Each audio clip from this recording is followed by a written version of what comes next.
ایمان والوں آپس میں ایک دوسرے کے مال ناحق طور پر مت کھاؤ، لیکن کوئی تجارت ہو جو باہمی رضامندی سے ہو تو مذائقہ رکھو، اور تم ایک دوسرے کو قتل بھی مت کرو، بلا شبہ اللہ تعالیٰ تم پر بڑے مہربان ہیں۔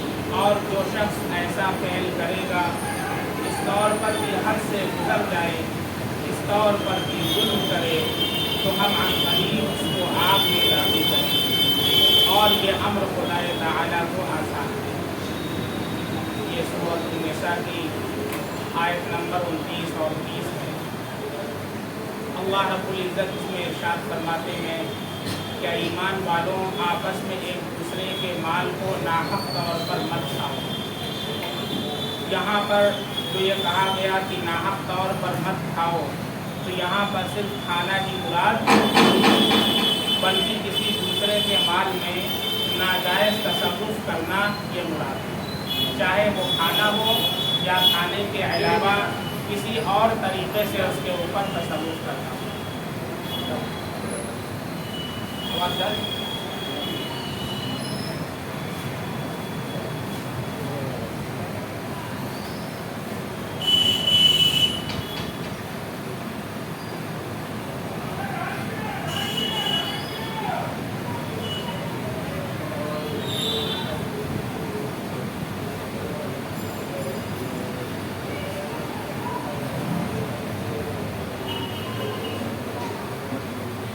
یہاں پر جو ارشاد ہے اے ایمان والوں آپس میں ایک دوسرے کے مال ناحق طور پر مت کھاؤ، تو یہاں کھانے سے مراد یہ نہیں ہے کہ صرف کھاؤ مت اور اس کے علاوہ ہر طریقے سے غصب وغیرہ کر سکتے، یہ مراد نہیں ہے، بلکہ مراد یہ ہے کہ دوسرے کے مال میں ناحق تصرف مت کرو، دوسرے کے مال میں ناحق تصرف مت کرو۔ اب وہ تصرف چاہے کھانے کے اعتبار سے ہو، چاہے پینے کے اعتبار سے ہو، چاہے غصب کرنے کے اعتبار سے ہو، چاہے چوری کرنے کے اعتبار سے ہو، ساری چیزیں اس کے اندر کیا ہو جائیں گی؟ داخل ہو جائیں گی۔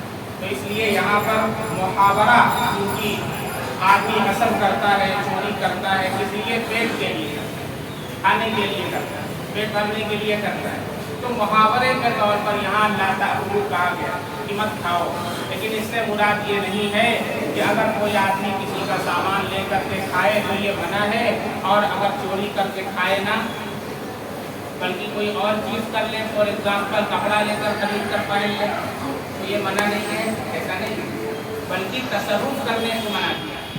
اب وہ تصرف چاہے کھانے کے اعتبار سے ہو، چاہے پہننے کے اعتبار سے ہو، چاہے وہ کسی اور اعتبار سے ہو، تو تمام صورتیں اور شکلیں اس کے اندر داخل ہو جاتی ہیں۔ اور باطل کا جو ترجمہ ناحق کیا گیا ہے، تو عبداللہ ابن مسعود رضی اللہ عنہ اور جمہور صحابہ کے نزدیک یہ تمام صورتوں پر حاوی ہے جو شرعاً ممنوع اور ناجائز ہے۔ ناحق سے مراد وہ تمام صورتیں اس کے اندر داخل ہیں جو شرعاً ممنوع ہیں اور ناجائز ہیں، لہذا اس کے اندر چوری ہے، ڈاکہ ہے، غصب ہے، دوسرے کا مال چھین کر کے لے لینا ہے، یا دوسرے کا مال بغیر اس کی رضامندی کے لے لینا، بغیر اس کی رضامندی کے لے لینا، یہ ساری صورتیں اور شکلیں، خیانت ہے، رشوت ہے، سود ہے، قمار ہے، تمام معاملات اس کے اندر داخل ہو جاتے ہیں۔ تو گویا کہ ایک لفظ قرآن میں باطل کہا گیا جس کا ترجمہ ناحق ہے، لیکن اس سے مراد عبداللہ ابن مسعود رضی اللہ عنہ اور جمہور صحابہ کے نزدیک وہ تمام صورتیں اور شکلیں اس باطل کے اندر آتی ہیں کہ جو چیز کیا ہو شرعاً ممنوع، جو چیز شرعاً حرام، جو چیز شرعاً ناجائز، وہ تمام صورتوں کو باطل کیا ہے شامل ہے۔ پھر آگے استثناء کیا کہ الا جو ہے وہ حرف استثناء ہے۔ استثناء بولتے ہیں کہ گزشتہ حکم سے کسی حکم کو نکال دینا، جیسے عربی میں آپ نے کہا ما جاءنی قوم الا زیدا، میرے پاس قوم نہیں آئی مگر زید، میرے پاس قوم نہیں آئی مگر زید، تو قوم کا ایک فرد زید بھی ہے، اس قوم کا ایک فرد زید بھی ہے، نہ آنے کا حکم قوم کے اوپر لگا کہ قوم میرے پاس نہیں آئی، تو اس سے یہ سمجھا گیا کہ کوئی بھی نہیں آیا، لیکن الا زیدن کہا تو اس سے چلا کہ قوم کا ایک فرد جو زید ہے وہ آیا، تو نہ آنے کا جو حکم ہے وہ زید پر نہیں لگتا ہے۔ الا حرف استثناء ہے، یہ کس لیے آتا ہے؟ یہ آتا ہے ما قبل گزشتہ جس چیز کا حکم لگا ہے اس سے کسی چیز کو نکالنے، تو قرآن میں کہا الا ان تکون تجارۃ عن تراض منکم، لیکن کوئی تجارت ہو جو باہمی رضامندی سے ہو تو کوئی مضائقہ نہیں ہو۔ تجارت ہو نمبر 1، نمبر 2 تجارت میں شرط لگا دی کہ باہمی رضامندی سے ہو تو بھی کوئی حرج نہیں۔ اب اس کے اندر جو تجارت ہے تو تجارت کے علاوہ اور بھی صورتیں اس کے اندر، جیسے کسی نے کوئی ہبہ کر دیا، ہدیہ تحفہ دے دیا، اسی طریقے سے کوئی عاریت پر کوئی سامان کسی سے ادھار کیا کہ بھائی 1 کلو آٹا دے دو، ہو جائے گا ہم دے دیں گے، اب اس کو استعمال کر لیا، تو عاریت ہے، ہبہ ہے، قرض ہے۔ اسی طریقے سے انتقال ہوا اور یہ وارث ٹھہرا اور میراث کے اندر اسے مال مل گیا تو بھی کیا ہے؟ اس کے لیے حلال ہے۔ تو یہ صورتیں اس کے اندر داخل ہیں، لیکن چونکہ معروف اور مشہور جو صورت ہے وہ تجارت ہے، اس لیے تجارت کا ذکر یہاں پر کیا گیا ہے کہ عام طور پر انسان کیا کرتا ہے؟ تجارت کے ذریعے کچھ پیسہ حاصل کرتا ہے اور تجارت کے ذریعے دوسرے کا مال کیا لیتا ہے؟ خرید لیتا ہے۔ تو معروف اور مشہور صورت چونکہ تجارت ہوا کرتی ہے اس لیے تجارت کا ذکر ہوا ہے۔ اس کے علاوہ بھی کچھ صورتیں ہیں جیسا کہ ہبہ ہے، میراث ہے، قرض ہے، عاریت ہے، ان صورتوں کے اندر بھی کیا ہو جاتا ہے؟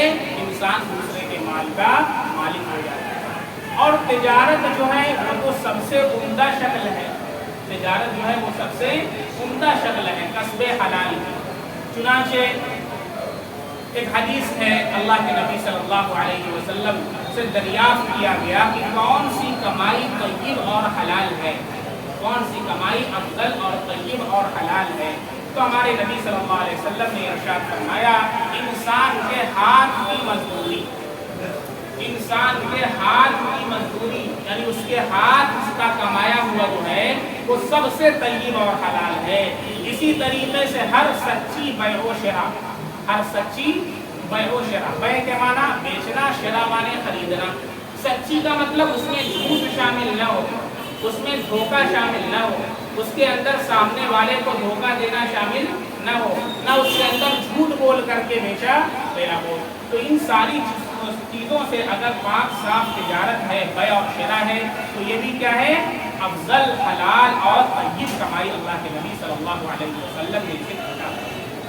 اسی طریقے سے ایک دوسری روایت ہے، حضرت ابو سعید خدری رضی اللہ تعالیٰ عنہ سے مروی ہے، فرماتے ہیں کہ اللہ کے نبی صلی اللہ علیہ وسلم نے فرمایا سچا تاجر، سچا اور امانتدار تاجر، التاجر الصدوق الامین، ایسا تاجر جو سچا ہو اور امانتدار ہو، مع الانبیاء والصدیقین والشہداء، وہ کل قیامت کے دن کس کے ساتھ ہوگا؟ انبیاء کے ساتھ ہوگا، شہداء اور صدیقین کے ساتھ ہوگا۔ اتنی بڑی فضیلت، اس لیے تجارت یہ اسلام کا ایک اہم باب ہے۔ ہمارے نبی صلی اللہ علیہ وسلم نے تجارت فرمائی ہے، چنانچہ حضرت خدیجہ رضی اللہ عنہا کا مال لے کر کے شام اللہ کے نبی صلی اللہ علیہ وسلم جایا کرتے تھے، اور آپ صلی اللہ علیہ وسلم کے علاوہ حضرت ابوبکر صدیق رضی اللہ تعالیٰ عنہ خود جو ہے وہ تجارت کیا کرتے تھے۔ تو تجارت کرنا خود ہمارے نبی صلی اللہ علیہ وسلم کی کیا ہے؟ سنت ہے، اور تجارت کرنے والا اگر امانتدار ہو اور سچا ہو تو کتنی بڑی فضیلت اس کے لیے ہے کہ وہ انبیاء کے ساتھ اللہ تعالیٰ اسے کل قیامت کے دن اٹھائیں گے۔ اس لیے یہ نہ سمجھیں کہ کوئی آدمی تجارت کر رہا ہے تو وہ کیا کر رہا ہے؟ وہ تو دین سے دور ہے، وہ تو بزنس کر رہا ہے۔ ارے بزنس کرنا یہ تو دین، آئین دین ہے، تجارت کرنا تو آئین دین ہے، اس لیے وہ دین کا کام نہیں کر رہا، وہ دنیا کا کام نہیں کر رہا، بلکہ اپنے اہل و عیال کے لیے، اپنے اہل و عیال کا جو نفقہ اللہ نے ہمارے اوپر لازم کیا ہے، اس نیت کے ساتھ انسان تجارت کرے کہ میں اس فریضے کی ادائیگی کے لیے کر رہا ہوں، تب تو کیا ہے؟ سونے پر سہاگا، ساتھ میں تجارت بھی ہے اور اس کے ساتھ اس کے لیے فضائل اور درجات بھی بڑھتے چلے جاتے ہیں۔ بات سمجھ میں آ رہی ہے؟